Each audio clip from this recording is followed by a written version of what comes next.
Welcome to the Always Better Than Yesterday podcast. I'm your host, Ryan Hartley. This podcast exists to equip and inspire your heart-centered leadership. Every week, we bring interviews with some of the greatest heart sets and mindsets on the planet. I hope the heartprint of our time spent together is that it creates new possibilities for you and all those you come into contact with.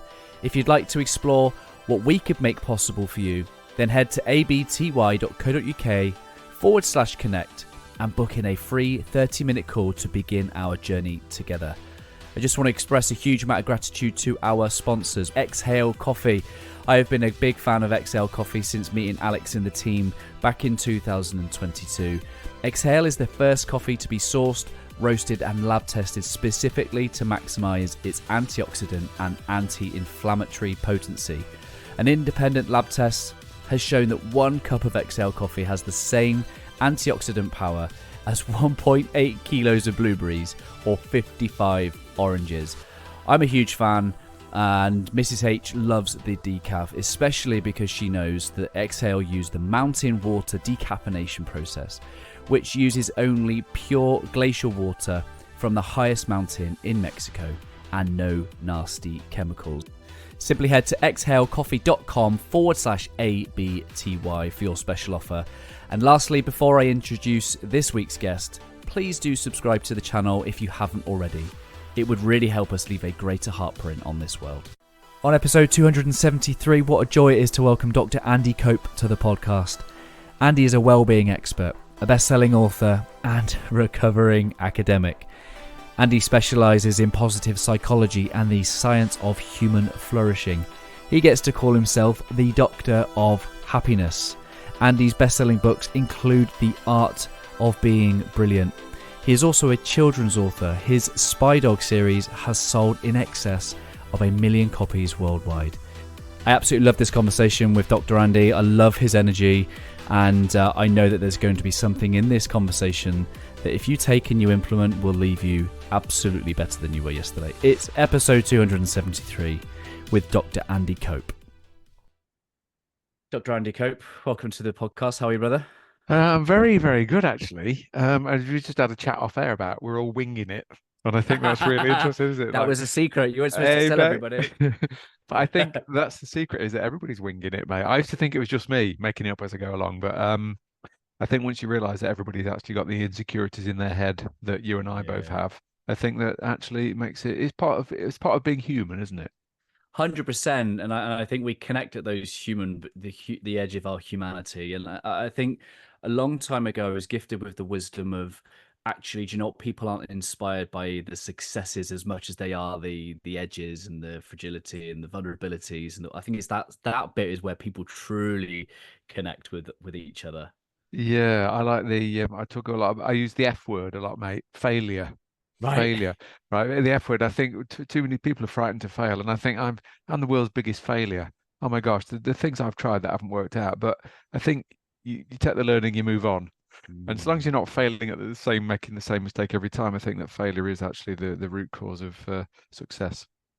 Yeah, do you know what? And I think I've had a double edge. Sometimes it's two sides of the same coin. That failure, like I did the opposite. I succeeded, but it was equally an issue for me because I took the affirmation of a group of people as if I needed it. It became a fuel, and it was almost as destructive as the fear of failing. It was actually I succeeded from a place of needing too much as well, and I find that as sometimes two sides of the same coin.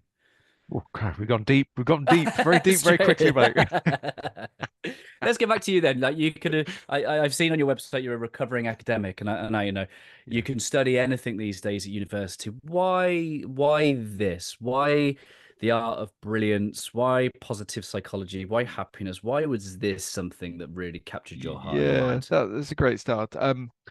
Well, a recovering academic is basically because I spent about 12 years trying to grind out a PhD at Loughborough Uni. So I'm not a naturally sort of gifted and talented, clever person, and writing in academic language isn't really my thing. So I ground it out. But basically what I did was flip psychology on its head. So I'd always looked at traditional psychology, so phobias, disorders, anxiety, paranoia, schizophrenia. Studied psychology at uni, really interesting, but it was all about predicated with what's wrong with you and let's fix you. So And diagnosis is really important because once you've got a diagnosis, then we Mhm. can help. Here's some therapy, here's some counselling, here's some meds. And that was really interesting. We've done that for about 150 years as psychologists. Mm. However, and it's something that I've been listening to your back catalogue, some great stuff on the podcast, by the way. But and it keeps coming through again and again in everybody's lives and on your back catalogue is despite the best efforts of 150 years of psychology, that's the best therapy, the best counselling, the best meds, the best Yeah, intervention, the yeah. best coaching we can give. The truth is that mental ill health is getting worse, not better. Mm. So, and global, it's not just a British thing, it's a global thing. So therefore, back to 2005, I got thinking, well, right, it's kind of not working really. Hmm. It's like we're spending loads of money and all this time and effort and trying to fix people, but there's too many people to fix now. Um, and the things are getting worse. So what I realized is what are we missing? We're missing something, mate. So what I realized is that pretty much for the 150 years of psychology is we've never ever studied people who are already happy. Yeah. Right. So there's a small percentage of the population out there who have got a smile on their face, got a spring in Yeah. their step. They've got an extra energy. These are your work colleagues who go the extra mile. You don't have to ask them 10 times, it's built in. So I'm like, well, who the heck are they? Who are the happy Yeah. ones? Yeah. And we've not studied them on the grounds of them not being ill. So basically, I've flipped it on its head. And while the rest of psychology continues to look at illness, and I'm not saying that's a bad thing, of course, that we need to do that, flipping it and looking at wellness. So who are the happy people? What are they doing that allows them to flourish? And thirdly, most importantly, I didn't know it was going to be a career, like winging it. What are those people doing? What are those people doing that I could take on board, or we could share, so that the rest of the world might also have a Mm. spring in their step. So it's kind of beyond obvious, mate. But positive psychology is the science of wellness instead of the science of illness. It's the science of flourishing instead of the science of languishing, and it's changed my life. Yeah, I love it. And as a byproduct, the lives of many, many, many others. And I think that's the wonderful ripple effect, isn't it, of when we discover this stuff. But I think that there's a middle ground where there's this overwhelm of information. You know, like you say about my podcast is not the only one out there. There's a lot out there, and there's a lot of guests, and there's a lot of recommendations. There's a lot of this, that, and people end up spending their life accumulating knowledge. But I think the one thing that you and I both invite people into is to go and apply it, make it practical, go and actually have an experience of the application of that knowledge, because knowledge alone won't, lead to that path as you talk about. Yeah, I think there's a lot of people talking about being their best self and living their best life. It's a bit of a meme thing on Instagram now, isn't it? Mhm. Um, but there's talking about it, and they're kind of really interested in the idea of it. But Mm. if you scratch the surface, they're nowhere near it. And I think it is that moving from the talking to the doing. Moving from it, you can have all the knowledge in the world, but if you're not applying it, then it isn't going to change your life. And I think as you've nailed it there, I think everybody intuitively, everybody knows how to be happier. Everybody knows how to be a slightly better version of themselves, which is what your podcast is, better, it was better than yesterday. But we're not applying it, we're not doing it. And that kind of points to the fact it's a lot easier to just keep doing the same things. I mean, they reckon, I mean, you'll know all this, but human beings, we have about 80,000 thoughts a day Yeah. rattling through our head, but about 75,000 of those thoughts, the exact same thoughts you had yesterday. So we get grooved in these kind of patterns of Yeah. thinking, these habits of behavior, and it's Yeah. a lot easier. Your brain loves safety, security. It wants to keep you safe. And you survived yesterday with those thoughts. So it wants you to do the same thoughts and the same routines today because you survived it. It doesn't Mm. want you to try new stuff. It doesn't want you to push the boundaries. It doesn't want you to fail. It doesn't want you to take risks. Wants you Mm. to be safe and comfortable. But ultimately, at the end of your life, I think that safe and comfortable existence, you might have a few regrets that you didn't push a bit harder. Yeah, and I think when we listen to those 80,000 thoughts a day, we start to associate with that just must be who I am. That just must be my identity. And when we get faced with great joyful conversations like you and I are having, so, maybe not this community because they're along the journey with us, but to the masses, there's this barrier of not do I believe in this information, but it's first I have this 80,000 thoughts that says I am not that. I am not brilliant. And sometimes that's the first barrier. It's not, is his message clear and understandable enough to action and implement? I'm actually going, I've actually got the inner talk on the inner programming that just says, don't kid yourself. You're not brilliant. You are Well, not that. well, it's that inner critic, and again, it's something we all have. There's a beautiful word actually, sonder. Sonder is this Hmm. sort of realization that every random passerby in your life has the same screaming insecurities in their head that you've got in yours. So again, I used to think it was just me that was, oh, negative. I can't do this. I'm not confident. I'll never get a PhD. I can't write a book. If I write a book, nobody will read it anyway. So that's the chatter in my head. That'll be the chatter in everybody else's head. Yeah, I'm not good enough. Mm. And I think positive, which is where positive psychology comes from, the absolute truth is that everybody's got that chatter. And the truth is you are good enough. You are amazing, but the world is really full on, and the world is trying to make you forget that you're amazing. And we've got this kind of collective Yeah. amnesia. In fact, the world is not just trying to make you forget; it's trying to get you to do things that will make you feel bad. We're busy Mm. doing the wrong things, like social media and scrolling on your phone.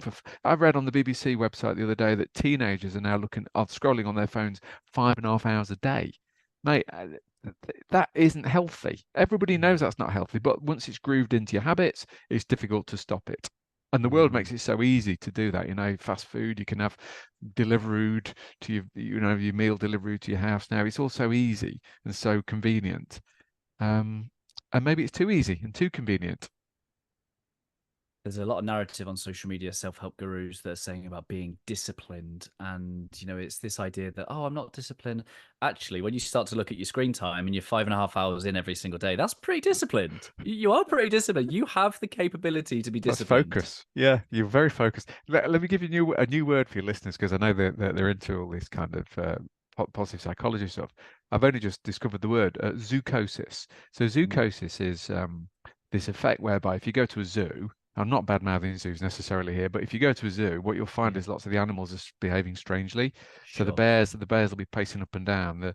Mm. They'll have bald patches. They'll be scratching themselves and almost damaging themselves and therefore uh, and therefore what the zookeepers will do is they'll medicate these animals Yeah. to make them better, whereas actually the truth is they're medicating a non-medical problem. the problem Yes. the problem is captivity. If you just release the animals into the wild, they'd be fine. The bald patches would clear up and they'd stop Mm. pacing up and down. And I just can't help thinking I mean it's quite a deep thought actually, is is there like human zoochosis?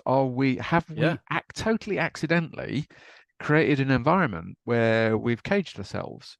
Where if we are spending 5.5 hours on social Yeah. media, that's unhealthy. So what we're Yeah. doing, and there's 100 million antidepressants prescriptions written in the UK, in England last year. That's more than there are people.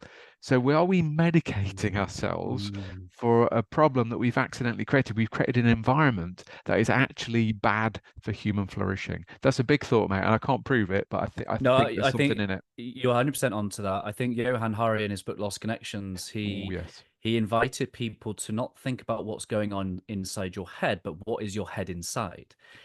And and Dr. Bruce Lipton, who was on the show recently, cell biologist, he's studied the cell, and there's this idea that as above, so below. So and he says the health of the cell is caused by the environment that it places itself in.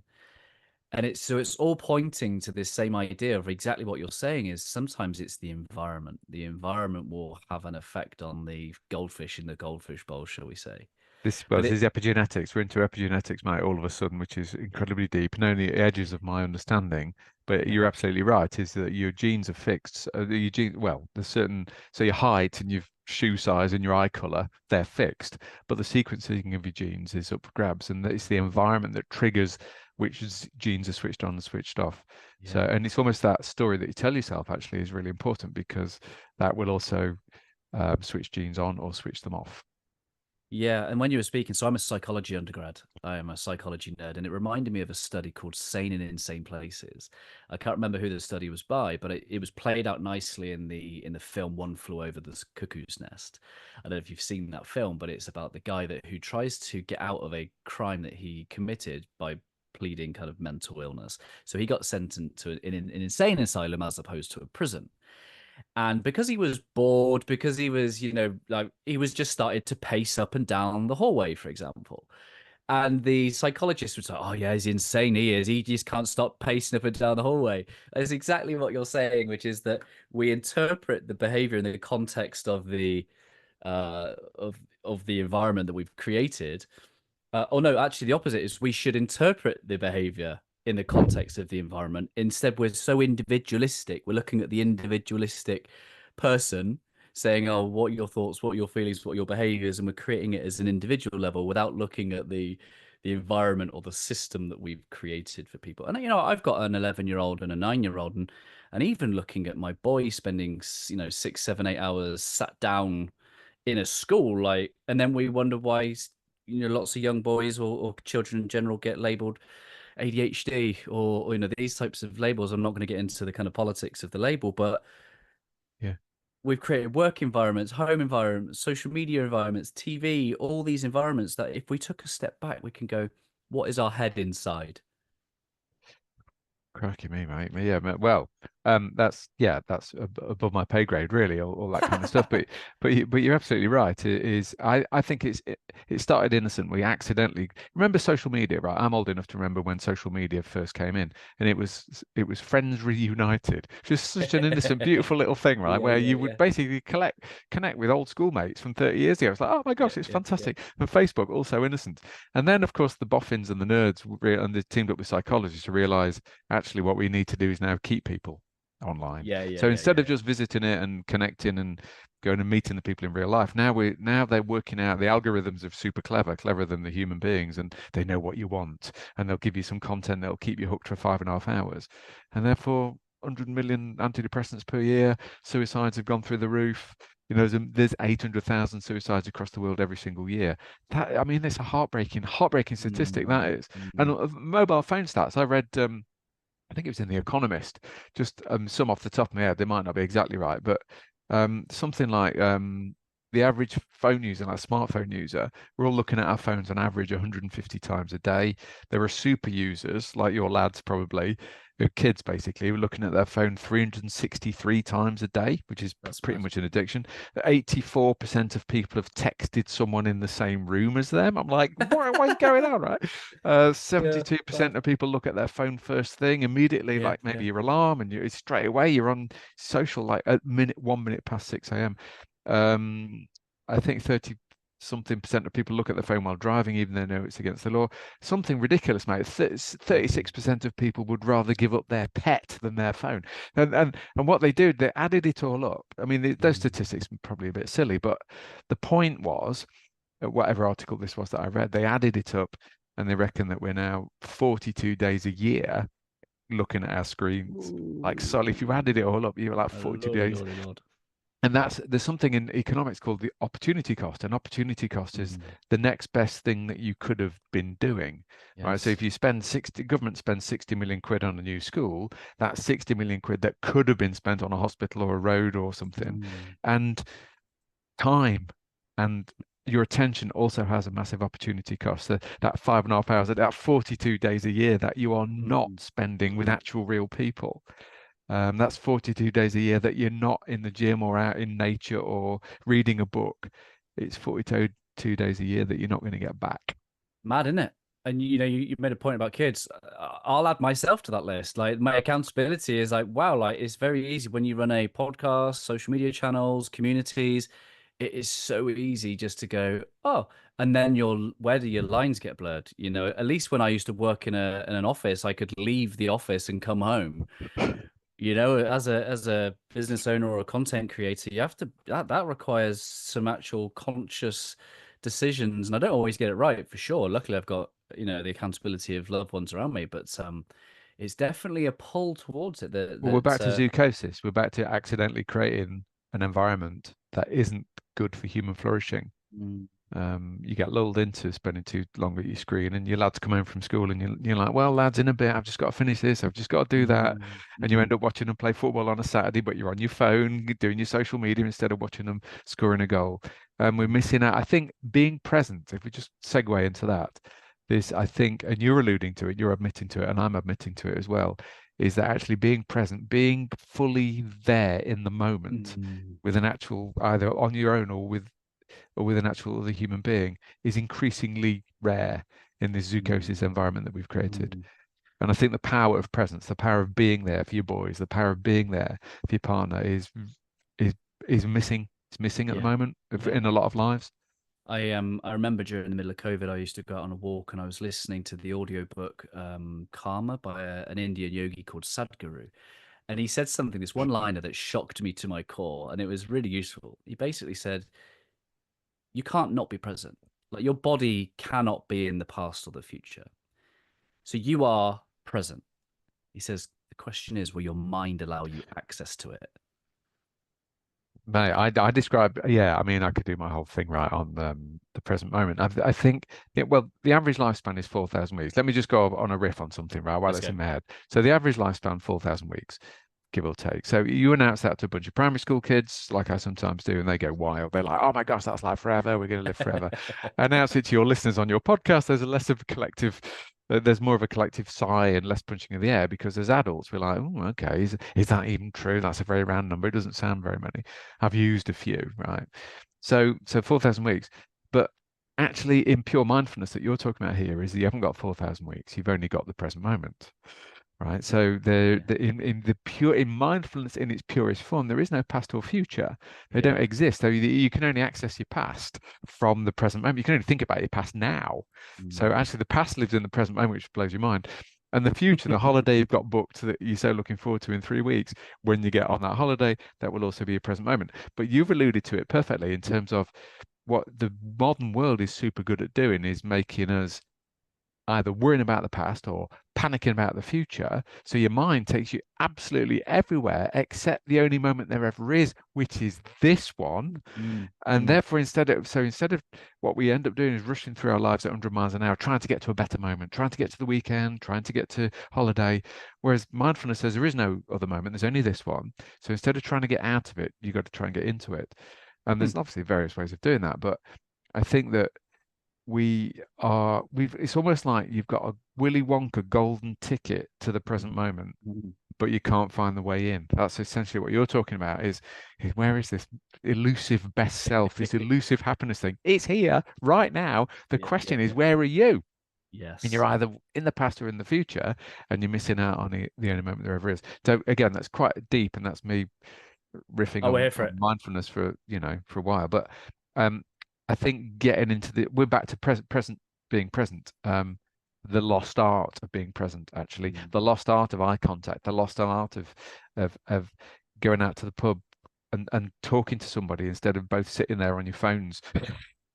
How often do you see it? How Yeah. often do Yeah. you see it? An Sending entire each other family. memes whilst you're sat next to each other. Yeah, this is it. Yeah. And again, I do loads of work in schools and I can go into a secondary school in the UK and there's at break times, nobody's talking. They go out, Wow. they go into the refectory and they're all sitting there on the phones, like hundreds of them. It's Yeah. Yeah. very, Yeah. very strange. As an adult who grew up when I was a kid, phones hadn't been invented, like mobile phones hadn't been invented. So I don't want to sound like some old crusty, I'm not suggesting we throw our phones in the lake and go off grid and Yeah. I'm Yeah. not Yeah. saying Yeah. that. I love the Yeah. modern world. I love having a phone. I love being connected. I love doing podcasts. I love um to an extent a little bit of social media. But if it starts harming your happiness and your well-being, Yeah. Yeah. then Yeah. Yeah. we do need to make some changes.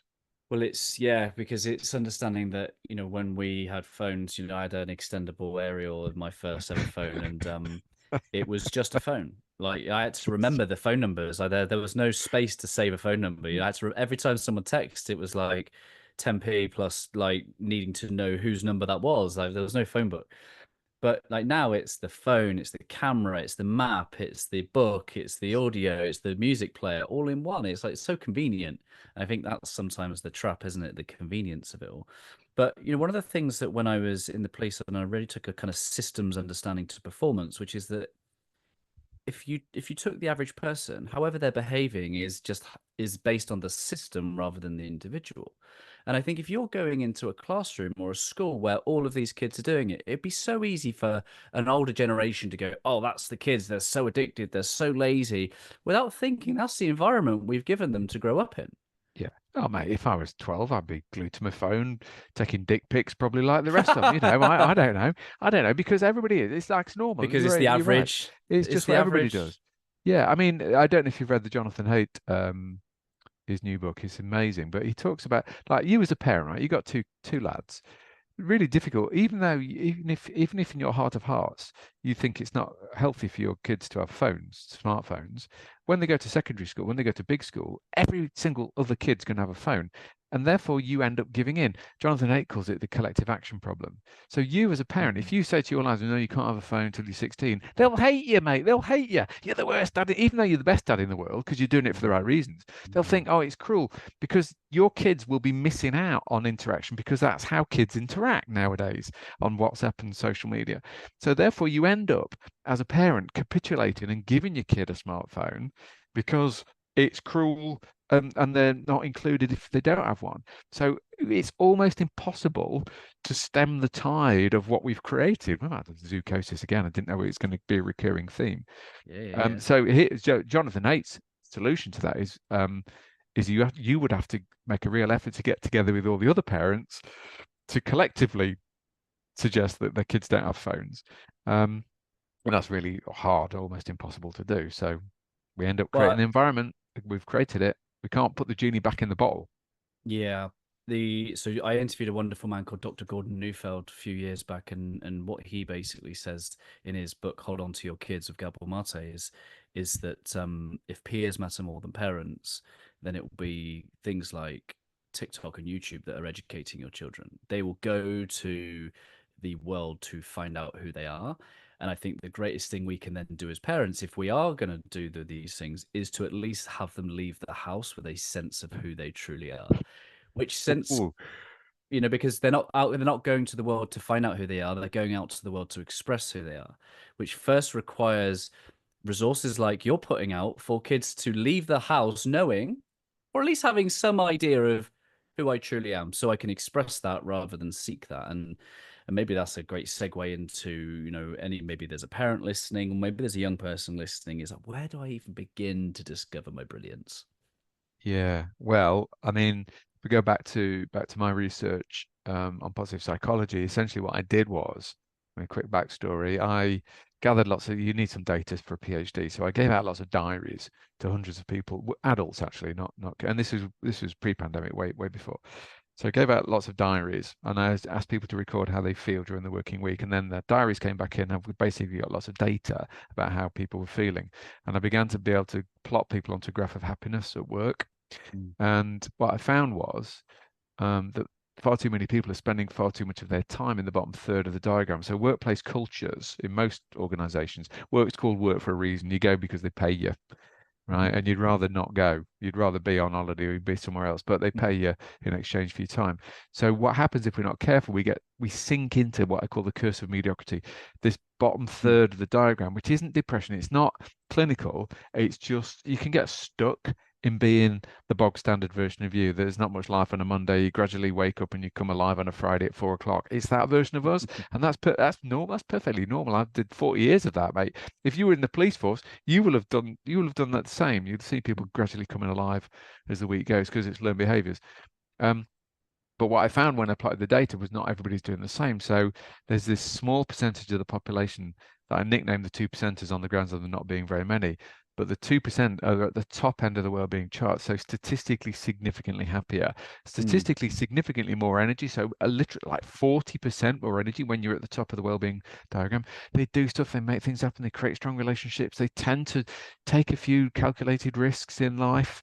They set bigger goals. They play to their strengths. There's so many things these people do. So I set out to well, who the heck are the people at the top of the diagram, buzzing with health and vitality and wellness, flourishing, I call it. What are they doing, and what can we learn from them? So that's really where I went to it, and obviously then wrote books about that for adults. But more recently, we tried to bring the messages down for teenagers and in fact for key stage 2 in primaries, because the age of anxiety is the age of anxiety. I go into a primary school, it breaks my heart there's kids age 8 on anxiety medication at age 8. I'm like, well, shouldn't it be climbing a tree or building a den? But that's me coming back from my 57-year-old old bloke making value judgments about what kids are supposed to do nowadays. All this timeless wisdom. Yeah. Go build a den. You'll be all right. Well, no, kids don't go knocking on doors like, "Are you coming out to play?" They don't do that anymore. Your lads will be playing with their mates virtually, like electronically on their Game Boy and their Xbox, won't they? Not being in the and I same think room. there's also something to be said about they are the children of an anxious parental generation. Interesting. We've got a generation of particularly whether it's millennials or whatnot, but they're the almost like first smartphone generation, social media generation, and they've gone and had children. And if they're constantly, doing the things that bring them anxiety, then that's only just going to ripple effect. That's only going to create an environment of disconnection and learned behaviors. And this isn't a way of blaming parents. It's just, Yeah. it's where does it come from? Yeah, yeah, no, It's no, you're right. I mean, it's not a parenting webinar, podcast, but I know a lot of people will be parents or grandparents or aunties or uncles, and there's only one rule of parenting, mate, which you will have figured with two young kids. My kids have grown up now. Basically, your children will not do what you say. All right, that's a general parenting rule, but they will do what you do, which is basically what you're talking about. They will. It's called social learning. Kids have almost no choice but to look up at the big people in their life, and they'll copy. They'll copy what you monkey do. see, monkey do. Where that's it, mate. That's it. Yeah. So actually, waiting for everybody else to be their best self, you're going to die waiting. What you're Mm, talking about, what I'm talking about, is leading the revolution by daring to go first. mm, In fact, it's something else that I've only just discovered. I'm not really fully au fait with it. I'm not sure there's either anything in it, but because we've done some depth, let's go again. There's something called it's called the Jonah complex. It's got a bit of a biblical thing. I'm not coming at it mhm, from there, but essentially, Jonah was the guy in the Bible and the Quran that got swallowed by a whale. But the Jonah complex is essentially about human potential. So if you think about it, there's 8 billion people out there at the moment. Every single person enters that we all came in the world in the same way, mate, which is naked and screaming, right? So everybody, whether you're a prince or a king or a queen or a mhm. pauper, you're going to come into the world naked and screaming. But if you think about all of us, all 8 billion people on the planet right now, at 1 hour old, do you think about the potential that we had at 1 hour, like the things you could achieve? You've got 4,000 weeks, this new life in the world. It's knee-shakingly, jaw-droppingly exciting to think about what you could achieve. And then you get to my age, right? So it's 57. And if you're not careful, you can get to 57 and you can look at your life and go, hmm, okay, what happened to all that potential? Well, Mm, why didn't I kind of live up to what I could have lived up to at 1 hour old? Now, this is where the Jonah complex comes into. So apparently, Jonah in the scriptures was quite a timid merchant. So I'll just tell you the backstory quick. So let's go back. So he's quite a timid bloke. He's got a market stall somewhere in the Middle East, all right? And God commanded Jonah to go to a city called Nineveh to deliver some news to the locals, right? But Jonah's not got much about him. So just imagine that scene. Let's just picture the scene, right? So Jonah's selling his sandals and his thing because he's got a shoe shop in the market.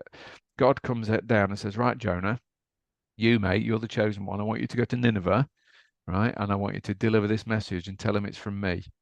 But mm, Jonah, of course, is quite timid. He's not got much about him. So, I mean, I wasn't there. I'm making it up. But Jonah must have said, "What? Whoa, you kidding? What? Me, boss?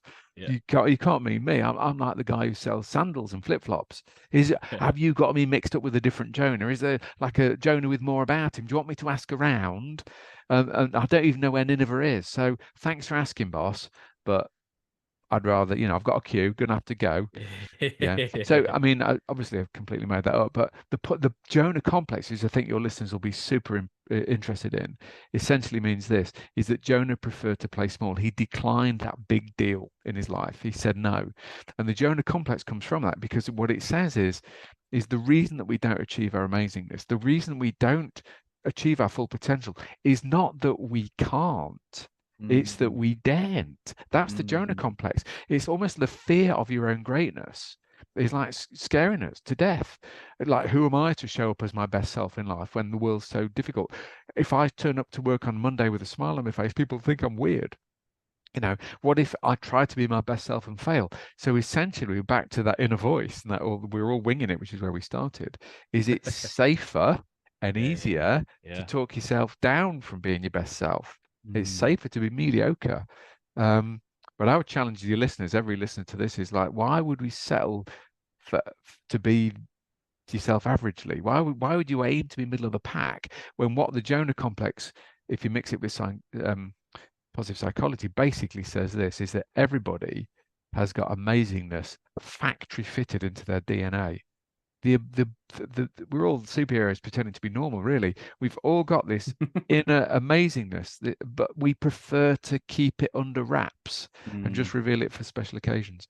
Whereas my thing is life is the ultimate special occasion. Let's quit waiting. Yeah, I love that. And I'm not au fait with the entire story of Jonah and the whale, but we can't associate the story without the whale, without the presence of the whale. And I think the whale represents something that Joseph Campbell talks about in his hero's journey, which is archetypal journey, that sometimes we go out, we leave the village, and we'll either embrace the whale or embrace a dragon, which is something in our life that is sent to test us and to challenge us. And I think positive psychology is about how can we start to look at the whale or the dragon for the gift that it is, which is to point us back inwards at the brilliance that is already there. Oh, cracking man. I like when you can take something like the Jonah complex and just make it better. Make it No, better. no, we're Oh, I riffing. say, yeah, This is no, a co-creation process. that's really good because I think it is life. The two percenters, back to my two percenters, my people who are happier, they've got more energy, they do stuff. They live in exactly the same external world as everybody else, right? So their Mm, train gets cancelled, right? Their father-in-law's got dementia. It rains on two percenters as well. mm, So they have the same external world. The only difference is internal. The difference is what's going on between their ears. So mm, and that's really what I was looking for in my research was what I ended up calling them intentional strategies, the things that these two percenters are doing that the rest of the world isn't doing, because they're mm, not feeling amazing by accident. They're feeling amazing because they've got these learned behaviors, largely thinking patterns, essentially. mm. So that's what I was looking at, and it's yeah. Life's a short and precious gift, mate. It's hurtling by in a blur. I read a quote the other day. It's something. It said, "Busy, busy, busy, busy, busy, busy, dead." I'm like, you know, that if I'm not Mm, careful, that's me. mm, If you're not careful, that's you. And mhm, it's that making sure that this brief interlude that we have, we've got eternity stretching behind us. We've got forever stretching in front of us. You've got this slight 4,000 week limited time block mm. to make a dent in the universe. So playing small and not being your best self, keeping your amazingness hidden would be a terrible waste and shame. But most I people looked, do. Most people do. That's the whole thing, right? That most people do keep it under wraps. well, and I love the video that you shared recently on your Instagram, which is that you have this wonderful ability to see dead people. Oh God, well, that's out of Sixth Sense, a Bruce Willis movie. I don't know if people haven't seen it. Is you have to watch it twice. It's a great movie. Watch it twice, and no plot spoilers.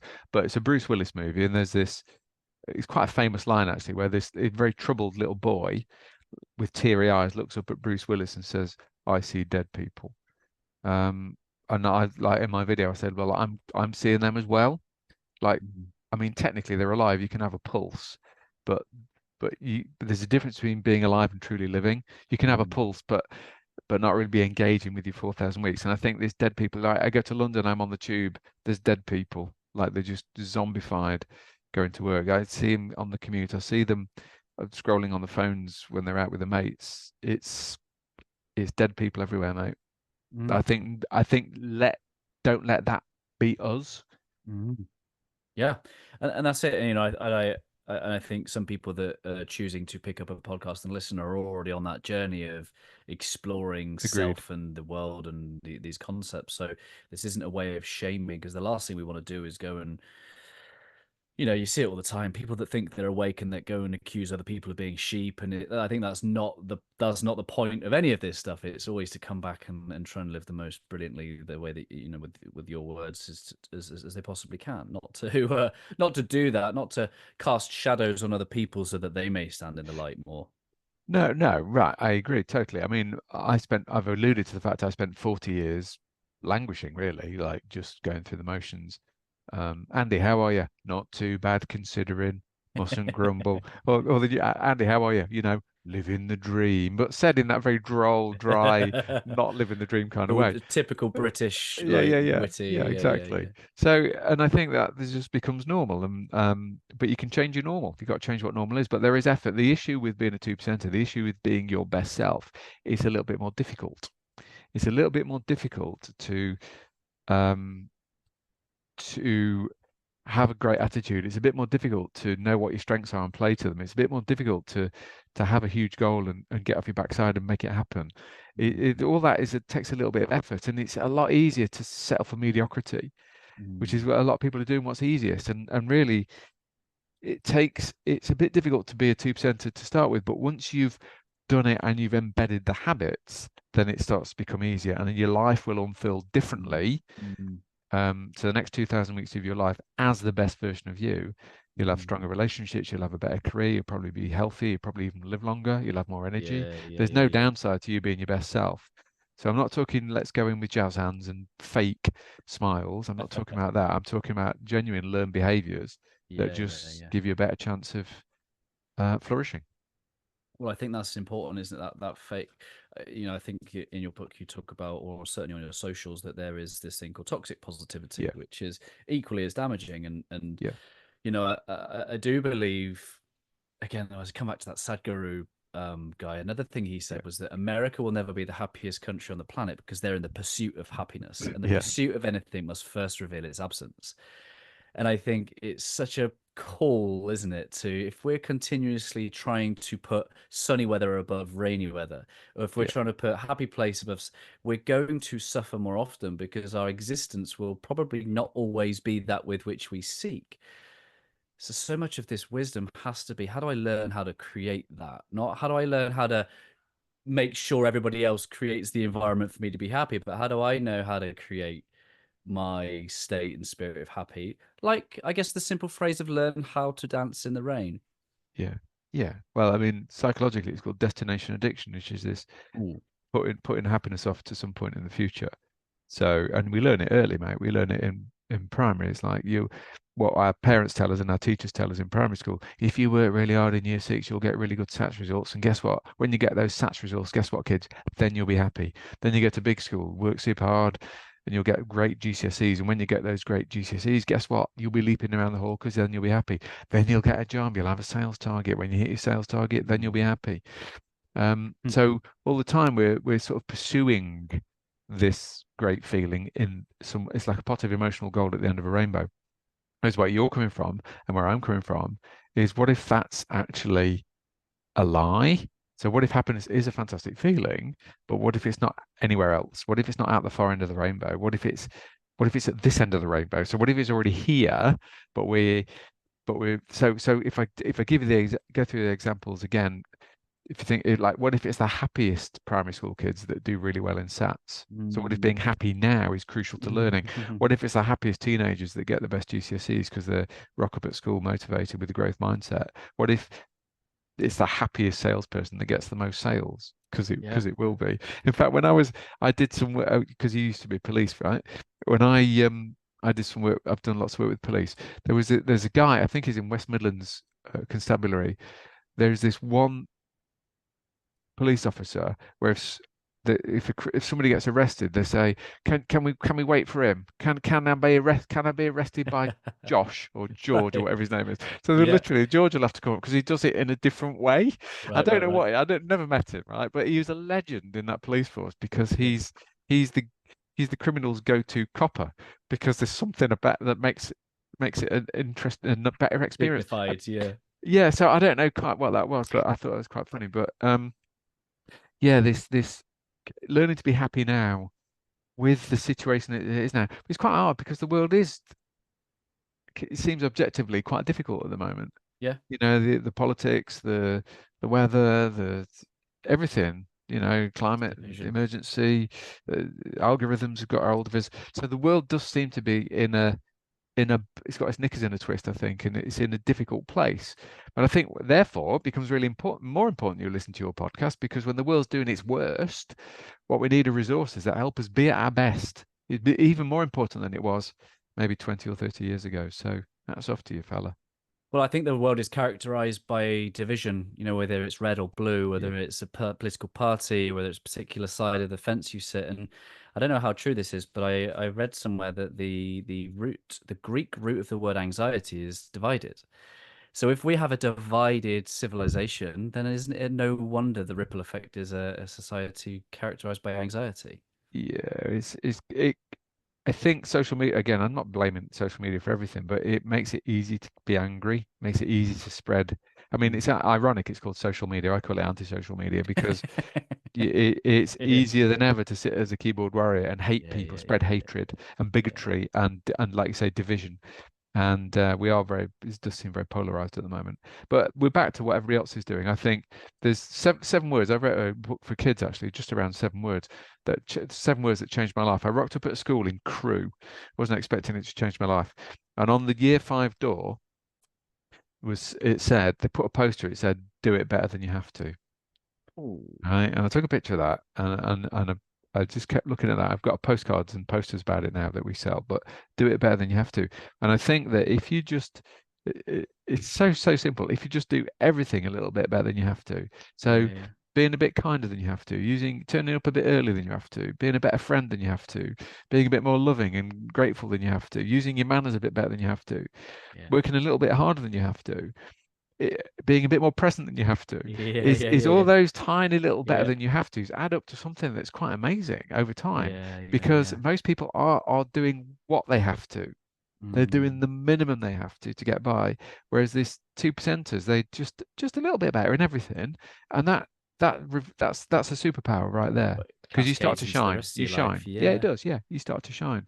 So there's Well, 7 words that changed my life. well, that 7 words, if I was given them as a child, would have definitely done something within me because I was a typical B student. I always did just enough. Like I probably had the potential to get A's.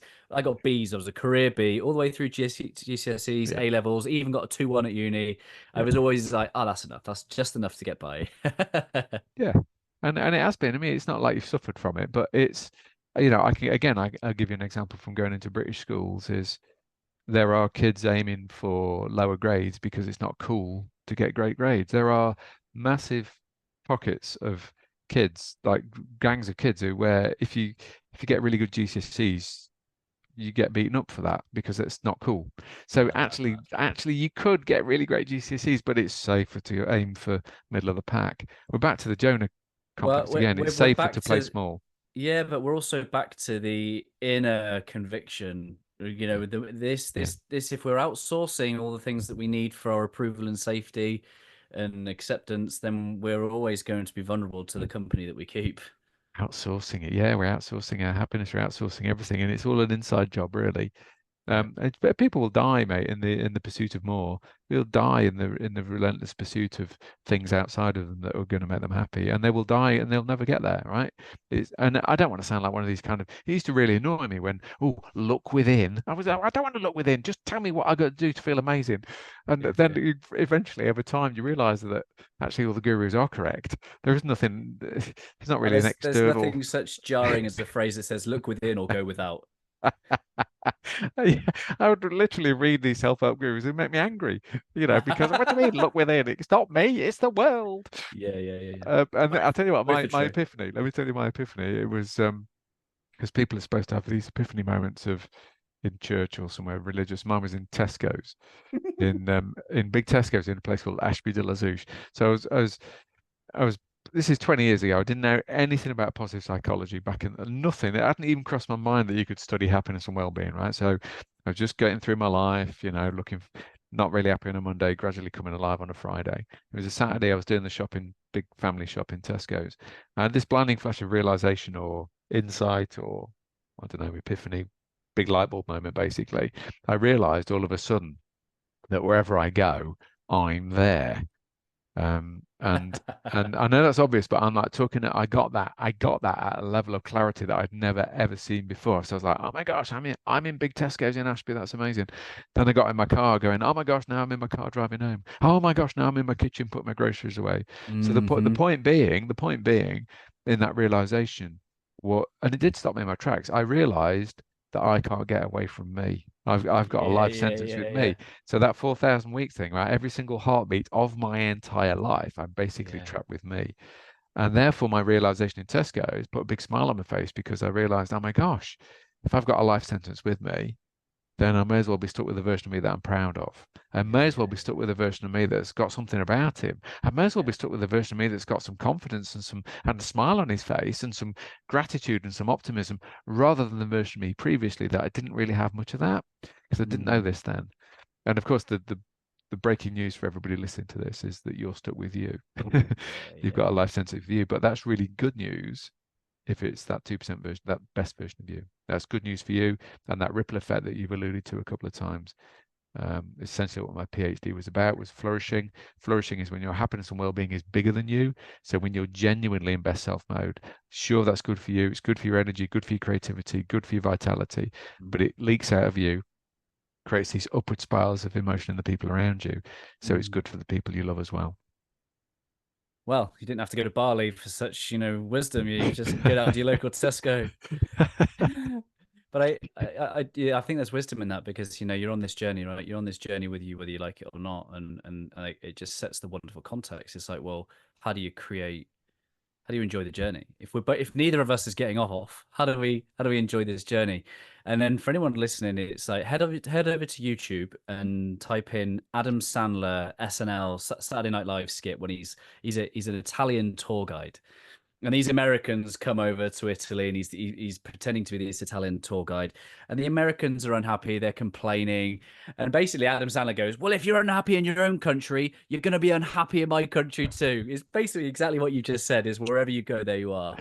Perfect. Love it. Love it to bit. Yes. Yes. I'll Google that myself, mate, and I'll probably steal that and show it at conferences and pretend it was my idea.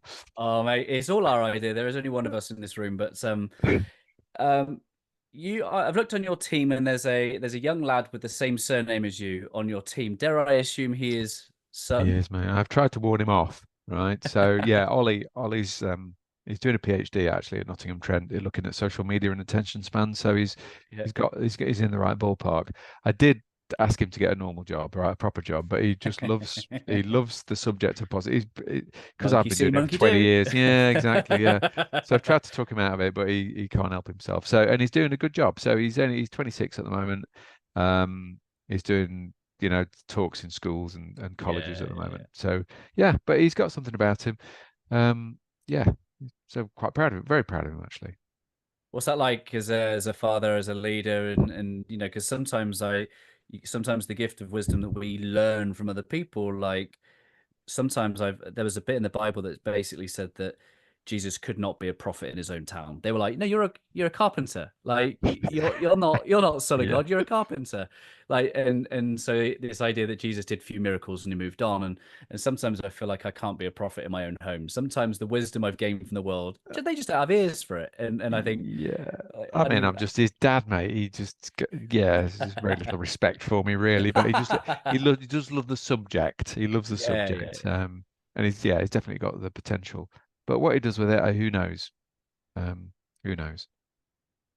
Love that. You first released The Art of Being Brilliant back in 2012, and it's re-released earlier this year. Why was now the time to re-release the second Oh edition? gosh, yeah. Thanks for the mention, mate. Yeah, I've just rewritten it. I mean, it's 50% new actually. Yeah. Do you know, well, the world's changed. The things you could say 12 years ago, you can't say them now. People Mm. are quite touchy about language and things. So some lazy things that you could get away with, some of the humor that was funny in 12 years ago, just was creaking a bit. So Captain Wiley gave me an opportunity to rewrite it, and I'm really proud of it actually because we fully illustrated it as well. And Mm. all the books really, but particularly The Art of Being Brilliant, is designed to be. It's like it is the PhD, but with all the big words sifted and all the lumpy Mm. phrases sieved out. We distill it down into the basics of how we can feel great in a world that's not great. But it's fun. The aim is fun because I've read every self-help book going, mate, and some of them are a bit hard work. And the idea was to make this one. You may as well laugh and learn, as far as I'm concerned. Yeah, yeah, it's great. It's very visual, it's very easily accessible, and I have it right here in front of me. Interestingly, I put a post-it note in one of the pages, and there must have been some wisdom that I must have been learning about my wife, which is this word aggresso, which is a lack of Aggressive, lack coffee. of So coffee. maybe I Mate, put that there to there's avoid. 40,000 words in that book, and you just pick that trivial nonsense as the words of wisdom. Yeah, yeah, yeah. Well, sometimes it's all frequencies. It all resonates at the right time, my friend. So, Indeed, indeed. Yeah. what do you hope? You talk about the uplifting spiral of emotion, talk about the ripple effect. You're putting out so much goodness into the world, Andy. I just wonder what you hope your Heartprint, the real ripple effect, the real legacy of all of the body of work that you've put out into the world will be. Yeah, interesting, mate. I've just unfortunately very sadly lost my father-in-law. So he had Mm. dementia. He was nearly 90. And, Mm. I've known him for about 40 years. He's a great bloke. His last year was really tough, but went to his funeral about 2 weeks ago. So he's last man standing out of his mates. So it's one of those funerals where there's lots of family and a few other people, but all his mates had died a few years ago. So he's got 7 grandkids, of which two of my kids are his grandkids. So what I did was I got each of the grandkids to just do 45 seconds on video, because I thought we can't talk about it in the church because it's too emotional. But afterwards, we'll put it on the big telly in the hall. And so each of these 7 grandkids did me a 45-second thing. And do you know what? And I know Gordon, my father-in-law, who'd been a businessman. So he worked really hard. He set up a business. He worked in a foundry. He employed people. He worked his butt off to create a thriving business. But none of the grandkids mentioned that. It wasn't what he'd achieved or his business empire. It was like the kind of person he was. Yeah. Grandpa's really kind. Grandpa used to chase us around when we were 3 and scare us. And Grandpa, it was all these tiniest little things that almost insignificant moments, they'd all chosen a different, what at the time would seem insignificant, but when the push comes to shove and you've got to remember him in 45 seconds, it's the tiny little, it's who he was, not what he achieved. So I'm hoping my Heartprint might be something similar. Love that. Yeah, that story. But thank you for sharing that. It was very much characterized an experience I had last year as well. I came to similar conclusions. That there's something in the book of Ecclesiastes, which King Solomon has the riches of everything, and he concludes that everything is meaningless. And the paradox of that is that there are really meaningful things. They're just not as obvious. They're not as obvious to us in this moment. Yeah, most of the meaningful things will be little connections with the people you love. Andy, thank you so much, brother. Thank you for all your work. I'd be honored if you'd leave us a final thought from your good self. Well, final thought is that this ripple effect that we've spoken about it reaches 3 degrees of people removed from you. So the science tells us that you in best self mode, sure, that's good for you, but it's good for your friends, and your friends. So you on a good day, you are impacting on people you haven't even met. So your well-being truly does create a ripple. Let's go. I appreciate it, brother. Thanks for having me. Hey my friends, thank you for making it to the end. I hope that our time spent together today has left you a little bit better than before you push play. I'd really appreciate if you just took a moment to leave a review to allow me to meet more people where they are and hopefully leave them a little bit better too. If you're curious to know how I, through Always Better Than Yesterday, can serve you, your team, your organisation, then head to alwaysbetterthanyesterday.com to connect. And while you're there, let me know 1 or 2 things that you're going to do as a result of listening to this conversation. I absolutely love hearing your thoughts, your reflections, and the things that this spark in your own heart and mind. If you want more insights from my heart and mind, I do send out short episodes on a Monday, Tuesday, Thursday and Friday, and again, I hope that they serve you well. I appreciate you listening. I'm Ryan Hartley, host of the Always Better Than Yesterday podcast, a podcast for heart-centered leaders just like you. Keep leading, my friends. Always love.